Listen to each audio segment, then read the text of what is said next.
Have you ever wondered what it's like to be among the wealthiest people in one of the world's richest nations? Luxembourg, a tiny European duchy, smaller than Rhode Island, has the highest GDP per capita in the world at over $140,000. Nearly 3 times that of the United States. But that's just the beginning of what makes this miniature financial powerhouse so fascinating. Did you know that Luxembourg has more millionaires per capita than almost any other country on Earth, with over 22% of its adult population having at least $1 million in investable assets? Or that the Grand Duchy's elite regularly conduct business meetings in 3 or 4 different languages in a single conversation?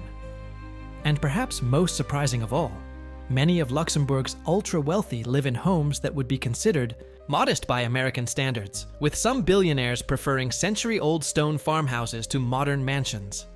The story of Luxembourg's wealth is unlike any other in the world, a transformation that seems almost impossible. From a poor, rural steel-producing nation to a global financial center where bankers and tech entrepreneurs brush shoulders with aristocrats whose family titles date back to medieval times. The contrast is breathtaking, and what you're about to discover might completely change how you think about wealth, power, and discretion. The hidden fortress of wealth.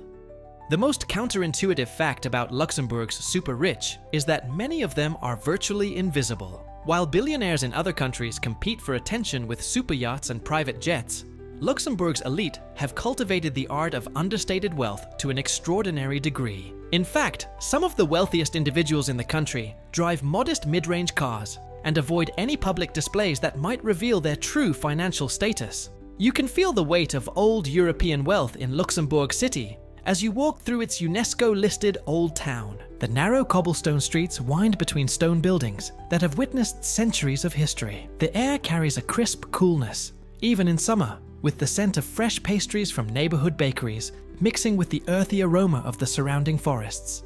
Take, for instance, the story of Marcel Goerres, whose family transformed a small steel business into an international enterprise. Walking through Luxembourg City, you might pass him on the street without a second glance. His wardrobe consists mainly of well-made but unremarkable suits. His watch is valuable but deliberately not flashy, and he's been known to take public transportation despite having a net worth estimated at over $2 billion.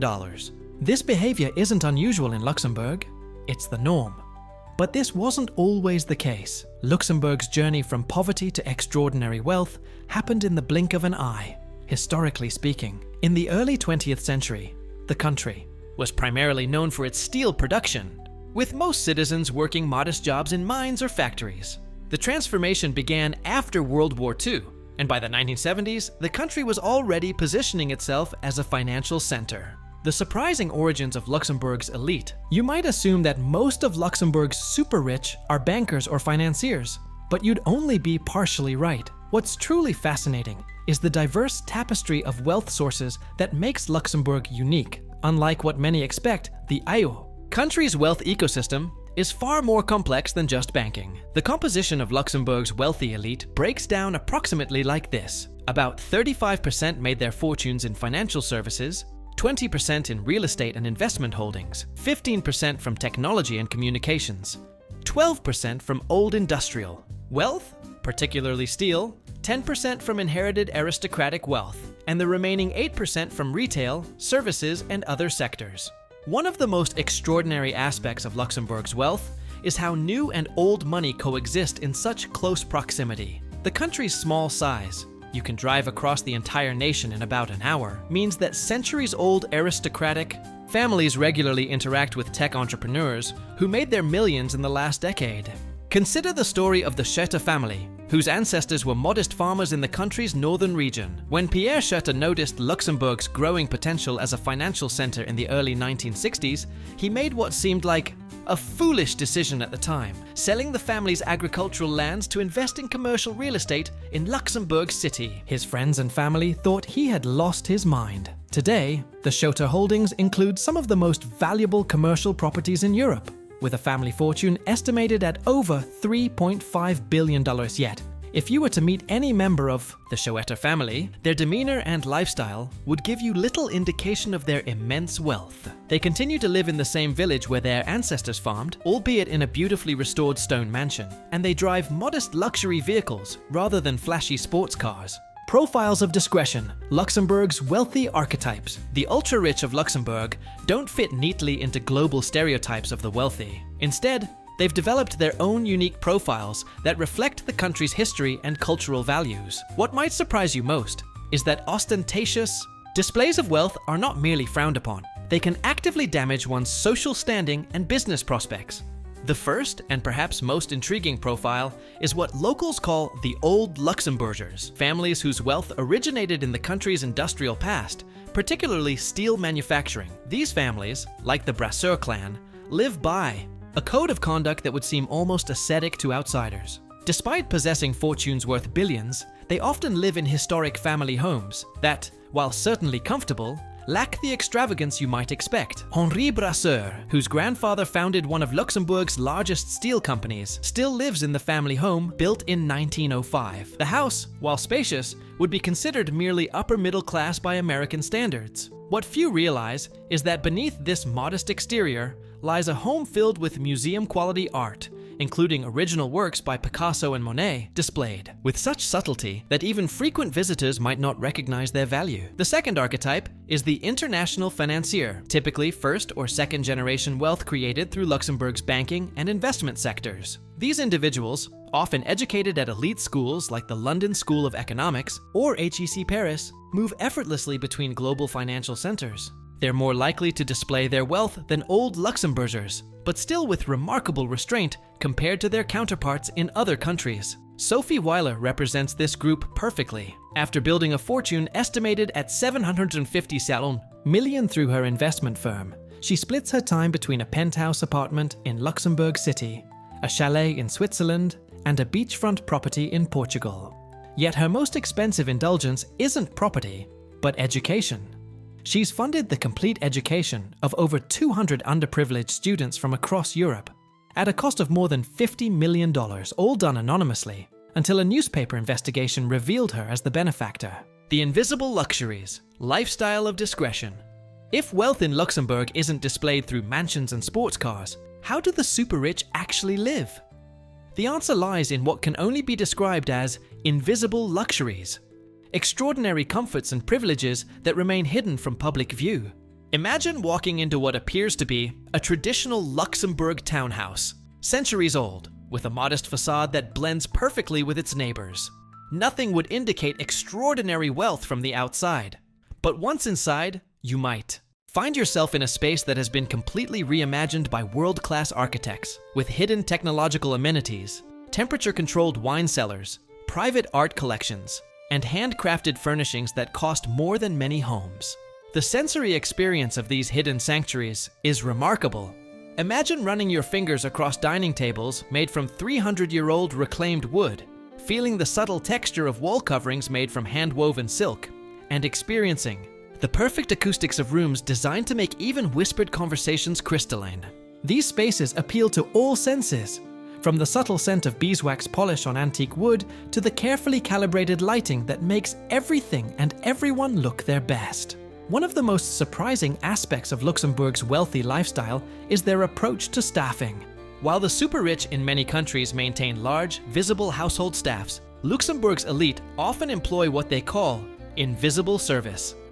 Household staff are trained to maintain properties to exceptional standards while remaining almost completely unseen. A dinner party at a billionaire's Luxembourg home might seem surprisingly informal, with few visible signs of the extensive behind-the-scenes work that makes it possible. Consider how the Wirtz family handles travel. Despite having access to private jets, they often fly commercial, but with arrangements so seamless that they experience none of the inconveniences of regular travel. Their luggage is handled separately, they're escorted through private airport entrances, and flights are sometimes delayed by a few minutes to accommodate their schedule, all without other passengers ever knowing why. This invisible privilege, rather than flashy displays, represents the height of Luxembourg luxury. Extraordinary eccentricities, cultural peculiarities. Just when you think you understand Luxembourg's super rich, you discover behaviors and traditions so unique they seem almost fictional. These eccentricities aren't merely personal quirks, but reflect deeper cultural values specific to this tiny European nation. Perhaps the most counterintuitive tradition among Luxembourg's wealthy families is what they call the reversal, an annual practice where family members trade roles with their household staff for a single day. Billionaire patriarchs cook and clean, while housekeepers and gardeners are served elaborate meals. This custom, dating back to medieval times, was originally tied to religious observances, but now serves as a reminder of the temporary nature of status and wealth. The sensory experience of witnessing the reversal is fascinating. Imagine the sight of one of Europe's wealthiest bankers awkwardly attempting to iron shirts, the sound of laughter as staff politely correct their employer's efforts, the smell of sometimes burning food as inexperienced hands attempt complex recipes, and the genuine warmth that often develops through this role reversal. Luxembourg's wealthy have developed their own secret language of sorts. Not an actual dialect, but a complex code of dress, behavior, and cultural references that allows them to recognize each other while remaining anonymous to outsiders. A certain way of knotting a scarf, specific vintage watch models worn with the face turned inward, or even particular phrases incorporated into conversation serve as subtle signals of belonging to this ultra-exclusive group. One of the most surprising discoveries about Luxembourg's super rich is their approach to education. While wealthy families in other countries might fight for spots at exclusive private schools, many of Luxembourg's billionaires deliberately send their children to the country's public schools, believing that this provides essential grounding in the nation's multilingual, multicultural society. The children of bank founders sit beside the children of bank tellers, creating social connections that span economic divisions. Private domains, the hidden social world. Behind the reserved facades of Luxembourg's historic buildings lies a social world of extraordinary exclusivity, one that operates according to rules and traditions virtually unknown to outsiders. If you think you understand how the super rich socialize based on what you've seen in other countries, Luxembourg will challenge every assumption. The country's most exclusive social events are often held in venues that appear completely ordinary from the outside. A small, unassuming restaurant might close for renovations for a single evening, while inside, some of Europe's most powerful individuals gather for a dinner where a single bottle of wine might cost more than a family car.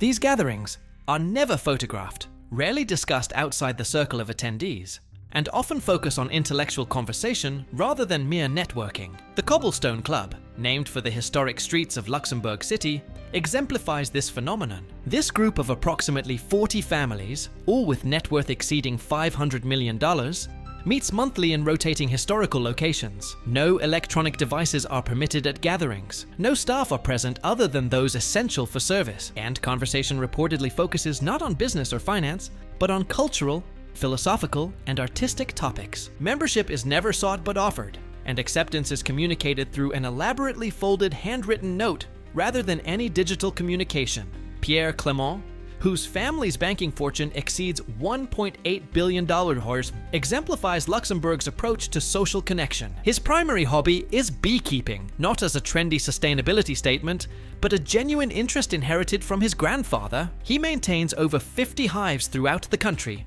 and produces small batches of honey that are never sold, but given as gifts to those in his social circle. The quality and rarity of these jars have made them something of an insider currency among Luxembourg's elite. An invitation to help with the honey harvest, a sticky, physically demanding day of work, is considered one of the country's most coveted social invitations. Discreet impact, philanthropy, and influence. If there's one area where Luxembourg's super rich defy global trends most dramatically, it's in their approach to philanthropy and social impact. While wealthy individuals in many countries use charitable giving as a form of public relations, Luxembourg's elite have developed what might be the world's most sophisticated system of anonymous giving and quiet influence. The most unexpected aspect of Luxembourg philanthropy is its deliberate invisibility.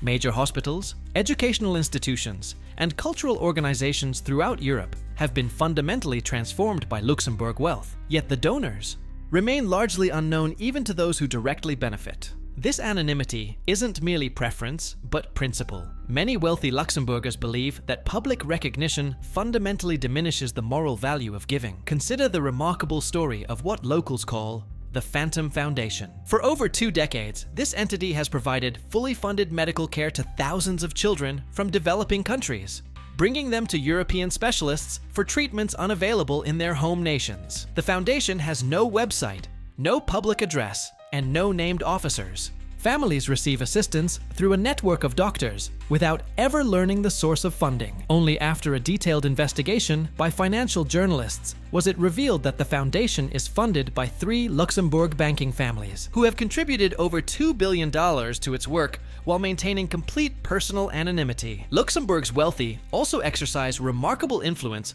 through what might be called proximity philanthropy, direct personal involvement with causes rather than merely financial support. Jean-Baptiste Klein, whose family's real estate holdings exceed 3 billion d'euros, spends every Wednesday afternoon personally teaching mathematics at a school in one of Luxembourg's less affluent neighborhoods. He has never allowed his name to appear on any donor recognition materials, and many parents have no idea that the dedicated volunteer teacher is one of Europe's wealthiest individuals. Reflections: the Luxembourg Paradox. As our exploration of Luxembourg's super-rich concludes, we're left with a fascinating paradox that challenges common assumptions about wealth and its purpose.